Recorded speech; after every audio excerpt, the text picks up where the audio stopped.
সব গাইস চলে আসছি কমলাপুর রেল স্টেশনে। তো কমলাপুর রেল স্টেশনে কোথায় কি আছে না আছে সবকিছু ঘুরে ঘুরে দেখবো। আপনারা কি আমার সাথে দেখবেন? চলুন শুরু করা যাক আজকের এই ভিডিওটি। আমরা ঘুরে ঘুরে দেখি কমলাপুর রেল স্টেশনে কি কি আছে। তো আমি এখন কমলাপুর রেল স্টেশনে আছি, আপনাদেরকে দেখাচ্ছি সবকিছু। তো দেখতে থাকুন ভিডিওটি। দেখতে পাচ্ছেন কত বড় বিশাল এক প্ল্যাটফর্ম, দেখতে পাচ্ছেন সবদিকে ঘুরিয়ে ঘুরিয়ে আপনাদেরকে দেখাচ্ছি। এই যে বিশাল এক প্ল্যাটফর্ম, তো ওইখানে একটি ট্রেন এসে দাঁড়িয়েছে কিছুক্ষণ আগে। ওই ট্রেনটি থেকে যাত্রী নেমেছে, চলুন তার কাছাকাছি যাচ্ছি। এই যে জায়গায় আছি, আসলে এই জায়গায় সহজে আসা যায় না। তো এখান দিয়ে আপনারা দেখতে পাবেন 16 নম্বর একটা ফিলার রয়েছে এই যে। তো 16 নম্বর ফিলারের কাছে দিয়ে একটা জায়গা আছে খোলা, তো এই জায়গা দিয়ে আমি মূলত এখানে আসছি। এই ফিলারে বসার জায়গা রয়েছে এবং উপরে দুটি ফ্যান রয়েছে দুইটি সাইডে, এই যে দেখতে পাচ্ছেন এখানে বসে রয়েছে।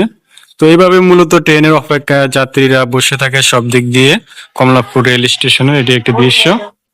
ট্রেনের যাত্রীরা উঠে বসে আছে, কিছুক্ষণ পরে ট্রেনটি ছেড়ে চলে যাবে। তো আমরা দেখতে পাচ্ছেন এই ট্রেনটি স্টেশনে। এখানে দেখতে পাচ্ছেন একটি চার্ট দেওয়া আছে কয়টায় কোন ট্রেন ছেড়ে চলে যাবে। এখানে একটা আপনারা ডিসপ্লেতে দেখতে পাবেন স্পষ্ট। যেমন রাজশাহী কমিউটার, এটা প্ল্যাটফর্ম 8, চাঁপাইনবাবগঞ্জ ছাড়ার সময় 12টা 15। তো এইভাবে আপনার ট্রেনটি আপনি দেখে নিতে পারবেন কত নম্বর প্ল্যাটফর্ম থেকে কয়টা বাজনে ছাড়বে। যাত্রীরা বসার জন্য দুদিক দিয়ে প্ল্যাটফর্ম রয়েছে, যে দেখতে পাচ্ছেন এদিক দিয়ে একটা লাইন, এদিক দিয়ে একটা লাইন। তো প্রতিটি ফিলারের পাশে বসার জন্য জায়গা রয়েছে এবং ফ্যান রয়েছে, আপনারা দেখতে পাচ্ছেন। তো একটু আগে যে প্ল্যাটফর্মটি দেখাচ্ছি সেটি হচ্ছে শহরতলি প্ল্যাটফর্ম। তো এই যে দেখতে পাচ্ছেন এটি শহরতলি প্ল্যাটফর্ম। শহরতলি প্ল্যাটফর্মটি আপনারা দেখতে পাচ্ছেন কেমন দেখা যাচ্ছে। এখানে দুইটি প্ল্যাটফর্ম, একটা হচ্ছে ডান পাশেরটা হচ্ছে 14 নম্বর এবং আপনার বাম পাশেরটা হচ্ছে 16 নম্বর প্ল্যাটফর্ম। তো শহরতলি প্ল্যাটফর্মের পাশেই বাংলাদেশ ঢাকা রেলওয়ে থানাটি রয়েছে, এই যে দেখতে পাচ্ছেন আপনারা। এবং তার পাশে যে একটি খনিক টয়লেট রয়েছে, আপনাদের বাথরুমে যাওয়ার প্রয়োজন হলে এখান থেকে দেখতে পারবেন। এবং তার পাশে দিয়ে যে এদিক দিয়ে আরেকটি পাবলিক টয়লেট রয়েছে।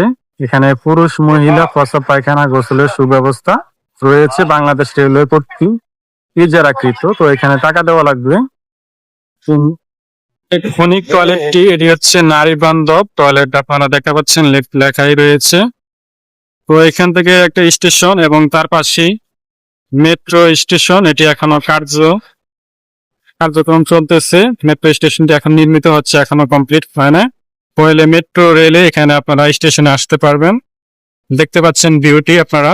স্টেশনটি এখনো নির্মাণাধীন রয়েছে, এখনো কমপ্লিট হয়নি। এই যে দেখতে পাচ্ছেন ঢাকা রেলওয়ে স্টেশন কেন্দ্রীয় জামে মসজিদ। তো এখানে আপনারা নামাজ পড়তে পারবেন। এই যে দেখতে পাচ্ছেন এটি হচ্ছে মূলত এই যে মেট্রো স্টেশনটি রয়েছে না, এর পাশে দিয়ে আপনারা মসজিদটি দেখতে পাবেন। রেল স্টেশনে আপনারা ভবনের পাশে বিভিন্ন চার্ট দেখতে পাবেন, কোন ট্রেন কয়টা বাজনে কোথায় ছেড়ে যায়, সম্পূর্ণ ডিটেলস আপনারা এগুলো পড়লেই জানতে পারবেন। স্টেশনে আপনারা বিভিন্ন ব্যাংকের এটিএম বুথ দেখতে পাবেন। তো এই বুথগুলো থেকে আপনারা আপনাদের টাকা সংগ্রহ করতে পারবেন ট্রেনের টিকিট কাটার জন্য। এই যে ডাচ বাংলা, পূর্বালী এবং ওয়ান ব্যাংক, ইসলামী ব্যাংকের এটিএম বুথ আমরা দেখতে পাচ্ছি। এবং এই যে দেখতে পাচ্ছেন এটি আরেকটি প্ল্যাটফর্ম, রেলওয়ে আবাসিক হোটেল 3য় তলায় রয়েছে। এখান থেকে টিকিট সংগ্রহ করতেছে সবাই, দেখতে পাচ্ছেন আপনারা। তো ভিউয়ার্স, তো এখানে যেটি দেখতে পাচ্ছেন এটি হচ্ছে, একটু জুম করে দেখাই, টিকিট ক্রয়ের ভেন্ডিং মেশিন। তো এখানে আপনারা মেশিনের মাধ্যমে টিকিট ক্রয় করতে পারবেন, বুথের মতো দেখতে অনেকটা।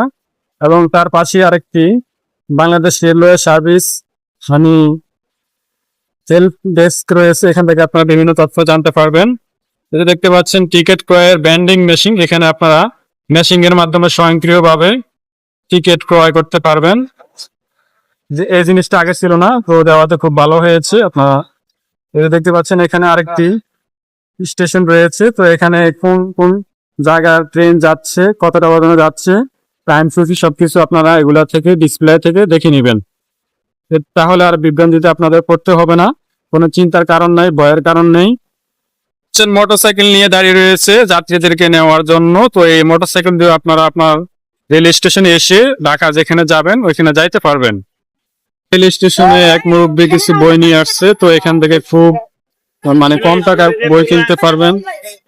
মনিক টয়লেটের পাশেই আরেকটি বাংলাদেশ বেসরকারি টিকিট কাউন্টার রয়েছে। এখান থেকে আপনারা বেসরকারি ট্রেন দিয়ে যদি যান তাহলে বেসরকারি ট্রেনের টিকিট কাউন্টার থেকে আপনারা টিকিট সংগ্রহ করে নেবেন। এটি হচ্ছে যে ফনিক টয়লেটের পাশে, ফনিক টয়লেট এর পাশেই এই যে কাউন্টারটি রয়েছে দেখতে পাচ্ছেন আপনারা। গাইস, ট্রেন স্টেশনে সবকিছু আপনাদেরকে দেখানো সম্ভব হয়নি, কারণ বিভিন্ন বাধা বান্ধকতা রয়েছে, এই জন্য আপনাদেরকে সবকিছু দেখানো আমার পক্ষে সম্ভব হয়নি। তো আমি সবকিছু দেখাতে না পেরে আন্তরিকভাবে দুঃখিত। তো যতটুকু সম্ভব আমি আমার ভিডিওতে সবকিছু ফুটিয়ে তোলার চেষ্টা করছি, যতটুকু সম্ভব দেখানোর চেষ্টা করেছি। তো ভিডিওটি কেমন লাগলো কমেন্ট করে জানাবেন। আর ফেসবুক পেজ হলে পেজটি ফলো দিবেন, আর চ্যানেল সাবস্ক্রাইব করবেন এবং লাইক এবং কমেন্ট তো করবেনই। তো দেখা হচ্ছে অন্য কোনো ভিডিওতে। VIP gate Dhaka railway station. তো আমরা স্টেশন ছেড়ে চলে যাচ্ছি, এখন চলে যাব। আর এই যে দেখতে পাচ্ছেন রেল স্টেশন, আপনারা এখানে আরেকটি এই যে দেখাচ্ছি স্টেশন দেখতে পাবেন, এই যে বাংলাদেশ রেলওয়ে স্টেশন। তো এখান দিয়ে মূলত একটি মেট্রো রেলের কমলাপুর রেল স্টেশন রয়েছে। তো আমরা চলে যাচ্ছি, দেখা হচ্ছে অন্য কোনো ভিডিওতে।